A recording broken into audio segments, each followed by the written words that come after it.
سامعین گرامی، آج کی ہماری اس گفتگو میں موضوع بڑا اہم ہے، وہ ہے قادیانیوں کی پہچان۔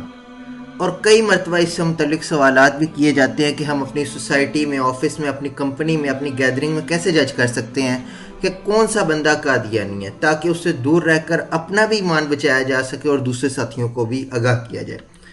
تو معزز ناظرین کرام، ایک مختصر اور جامع ویڈیو لے کر آپ کی خدمت میں حاضر ہوا ہوں۔ تو چلتے ہیں اپنی گفتگو کے آج کے موضوع کی طرف۔ تو سب سے پہلے ہم مرزا قادیانی سے شروع کریں گے، because the Mirza Ghulam Ahmad Qadiani is the founder of جماعت احمدیہ قادیانی کلٹ۔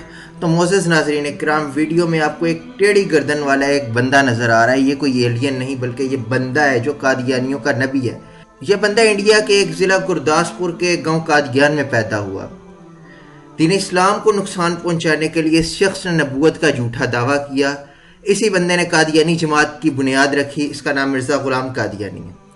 مرزا قادیانی کے واصل جہنم ہونے کے بعد قادیانی مرزائیوں کا پہلا خلیفہ حکیم نور الدین بنا۔ حکیم نور الدین نامی شخص آپ کو جو ویڈیو میں نظر آ رہا ہے، یہ مرزا غلام قادیانی کا استاد بھی تھا۔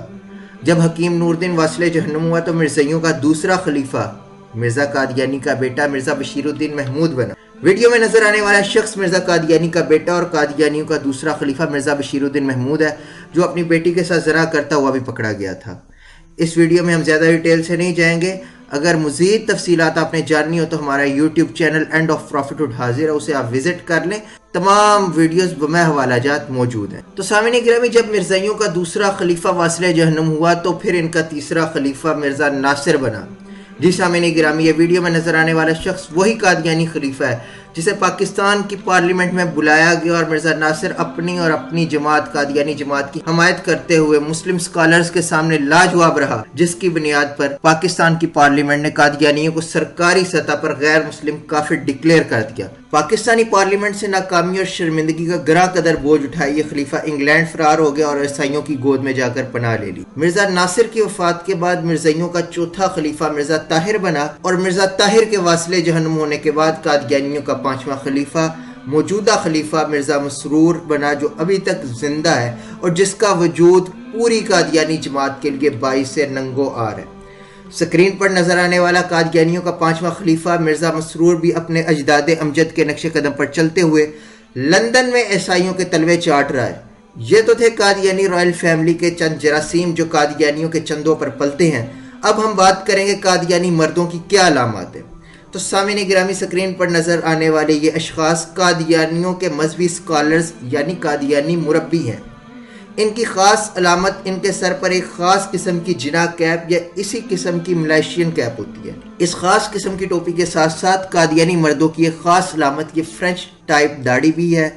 یہاں ایک اور بات نوٹ کر لیں کہ آپ کو کوئی بھی قادیانی مکمل شریعت کے مطابق داڑھی میں نہیں نظر آئے گا، بلکہ اسی قسم کی فرینچ داڑھی یہ ہلکے پھلکے خط میں ہوں گے۔ پوری داڑھی صرف قادیانیوں کے خلیفہ کی ہی ہوتی ہے۔ عام قادیانی کو ان کی جماعت قادیانی جماعت کی طرف سے پوری داڑھی رکھنے کی اجازت نہیں ہے۔ مزید اس کے قادیانی مرد ایک انگوٹھی بھی استعمال کرتے ہیں جو آپ کو سکرین پر نظر آ رہی ہے، اور اس انگوٹھی پر قرآن پاک کی ایک آیت الیس اللہ بکاف عبدہ بھی لکھی ہوتی ہے۔ اس کے بعد باری آتی ہے قادیانی خواتین کی۔ تو قادیانی خواتین ایک خاص قسم کا برقع استعمال کرتی ہیں جس کے درمیان میں دونوں طرف ایک ایک پاکٹ اور سائیڈ پر ایک بیلٹ ہوتی ہے جو آپ کو ویڈیو میں نظر آ رہی ہے۔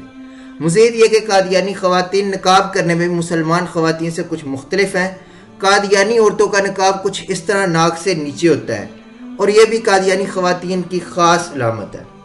قادیانیوں کا ایک آفیشیل چینل MTA کے نام سے چلتا ہے جو پاکستان میں تو بین ہے، لیکن پاکستان میں قادیانی ڈش اینٹینا کے ذریعے MTA چینل پر اپنے خلیفہ مرزا مسرور کا جمعے کا خطبہ بھی سنتے ہیں۔ قادیانیوں کے MTA چینل کے لوگوں کے ساتھ ساتھ چند یہ لوگوز بھی آفیشیلی طور پر قادیانی ہی استعمال کرتے ہیں، جس میں یہ ایک مینارے کا لوگو اور یہ ایک لو فار آل ہیٹڈ فار نن کا لوگو ہے۔ اب سوال یہ پیدا ہوتا ہے، اگر کسی بندے میں یہ علامات بھی نہ پائی جائیں اور اس پر قادیانی ہونے کا بھی شک ہو تو اسے کیسے چیک کیا جائے؟ تو اسی ضمن میں ایک دو باتیں یاد رکھیں۔ اگر کسی شخص میں یہ علامات نہ پائی جائیں اور اس کے قادیانی ہونے کا بھی شائبہ ہو تو اس شخص کے سامنے عقیدہ ختم نبوت کی بات کی جائے، یا تو وہ شخص اس مجلس سے اٹھ کر چلا جائے گا یا یہ کہہ دے گا کہ یہ سب مولویوں کی باتیں ہیں، چھوڑو ہم کوئی اور بات کرتے ہیں۔ اگر ایسا کرنے پہ بھی آپ کو کوئی سیریس رسپانس نہ ملے تو آپ ایسے مشکوک شخص کے سامنے فقط مرزا قادیانی کے سیرت و کردار پر بات کرنا شروع کر دیں، کہ جیسے مرزا قادیانی ایک گندا شخص تھا،